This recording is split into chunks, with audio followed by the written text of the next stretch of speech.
നമസ്കാരം. മലയാളത്തിൽ കുറേ അധികമൊന്നുമില്ല എങ്കിലും കുറച്ച് സിനിമകളിലൂടെ ജനപ്രീതി നേടിയ നടിയാണ് അനുശ്രീ. ഡയമണ്ട് നെക്ലേസ്, ചന്ദ്രേട്ടൻ എവിടെയാ, മഹേഷിൻ്റെ പ്രതികാരം, ഒപ്പം തുടങ്ങി ഒട്ടേറെ സിനിമകളിലൂടെ മലയാളത്തിൻ്റെ ഒന്നാം നിര നായികയായി ഒരു ഘട്ടത്തിൽ അനുശ്രീ മാറിയിരുന്നു. റിയാലിറ്റി ഷോയിലൂടെയെല്ലാമായിരുന്നു താരത്തിൻ്റെ എൻട്രി. ഇതിന് പിന്നാലെയാണ് ലാൽ ജോസ് സംവിധാനം ചെയ്ത ഡയമണ്ട് നെക്ലേസ് എന്ന സിനിമയിൽ അവർ എത്തുന്നത്. വളരെ കുറച്ച് സിനിമകളെ ചെയ്യുന്നുള്ളൂ എങ്കിലും പൊതുവേദികളിൽ അനുശ്രീ സജീവമാണ്. കഴിഞ്ഞ ദിവസം അനുശ്രീ ഒരു വസ്ത്രവ്യാപാരശാല ഉദ്ഘാടനം ചെയ്യാൻ എത്തിയിരുന്നു. സിനിമാ പ്രൊമോഷൻ്റെയോ അഭിമുഖത്തിൻ്റെയോ ഭാഗമല്ല, പകരം ഒരു കടയുടെ ഉദ്ഘാടനത്തിനായി എത്തിയപ്പോൾ നടന്ന വൈകാരിക നിമിഷങ്ങളാണ് ഒരു വീഡിയോയിലൂടെ ഇപ്പോൾ വൈറലായിരിക്കുന്നത്.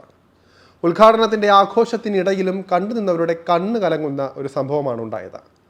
സാധാരണ ഇത്തരം ഷോപ്പുകളുടെ ഉദ്ഘാടന ദിവസത്തിൽ ഉണ്ടാകുന്നത് പോലെ ഒരു ലക്കി ഡ്രോ കോൺടെസ്റ്റ് ഇവർ, അതായത് ഷോപ്പ് ഉടമകൾ, സംഘടിപ്പിച്ചിരുന്നു. ജയിക്കുന്നവർക്കായി ഒരു സമ്മാന തുകയും നിശ്ചയിച്ചിട്ടുണ്ട്. ഈ നറുക്കെടുപ്പിൽ ലഭിച്ച നമ്പറും പേരും അവതാരക മൈക്കിലൂടെ അനൗൺസ് ചെയ്യുന്നതാണ് രീതി. ഇതിനിടയിലാണ് ഒരു വ്യക്തി സ്റ്റേജിലേക്ക് കടന്നു വരുന്നത്. അതായത് അവതാരക ഒരു നമ്പർ പറഞ്ഞതിന് പിന്നാലെയാണിത് നടക്കുന്നത്. തൻ്റെ കൈക്കലുള്ള കൂപ്പണാണ് സമ്മാനം ലഭിച്ചത് എന്ന ചിന്തയിലാണ് അദ്ദേഹം സ്റ്റേജിലേക്ക് കടന്നു വന്നത്.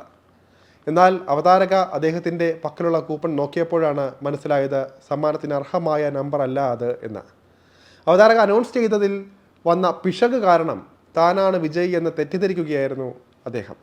ഏറെ പ്രതീക്ഷയോടെ എത്തിയ ആൾക്ക് പക്ഷേ നിരാശനായി മടങ്ങേണ്ടി വന്നത് കണ്ടുനിന്ന അനുശ്രീയുടെ കണ്ണ് നിറയുന്നതാണ് പിന്നീട് കണ്ടത്. കരച്ചിലടക്കാൻ കഴിയാതെ വന്നതോടെ വേദിയുടെ പിന്നിലേക്ക് അവർ മാറുകയായിരുന്നു. ഇതും ദൃശ്യങ്ങളിൽ കാണാം. കടയുടമയോട് അദ്ദേഹത്തിന് കൊടുക്കാനായി പണം ആവശ്യപ്പെടുകയും GPay ചെയ്തു തരാമെന്നും പിന്നീട് അനുശ്രീ പറയുന്നു. എന്നാൽ അനുശ്രീയുടെ വിഷമം മനസ്സിലാക്കിയ കടയുടമ വേദിയിൽ വെച്ച് തന്നെ അദ്ദേഹത്തിന് സമ്മാനം പ്രഖ്യാപിച്ചു. ശേഷം അദ്ദേഹത്തെ വിളിച്ച് അടുക്കൽ നിർത്തി തൻ്റെ സ്നേഹസമ്മാനം അദ്ദേഹത്തിന് നൽകുകയായിരുന്നു ഷോപ്പുടമ. അതിന് പിന്നാലെ അനുശ്രീയും തൻ്റെ പക്കലുള്ള ഒരു തുക അദ്ദേഹത്തിന് കൈമാറുന്നു. ഇത് കൊടുത്തില്ല എങ്കിൽ തനിക്കിന്ന് ഉറങ്ങാൻ കഴിയില്ല എന്നും അനുശ്രീ കൂട്ടിച്ചേർക്കുന്നുണ്ട്. അനുശ്രീയുടെ ഈ ഒരു പ്രവൃത്തിയെ പ്രശംസിച്ചും പിന്തുണച്ചും ഒരുപാട് പേരാണ് രംഗത്തെത്തുന്നത്. അനുശ്രീയുടെ ഈ ഒരു വീഡിയോ ഇപ്പോൾ അതിർത്തികളും കടന്ന് ട്രെൻഡിങ് ആയിരിക്കുകയാണ്. പേഴ്സണലി എൻ്റെ ഹൃദയത്തോട് ചേർന്ന് നിൽക്കുന്ന ഒരു ഈവൻ്റ് ആയിരുന്നു ഇതെന്നും പുള്ളിയെ കണ്ടാൽ തന്നെ വിഷമം വരും, അത് എന്താണ് എന്ന് അറിയില്ല എന്നും പ്രതികരിക്കുകയായിരുന്നു അനുശ്രീ.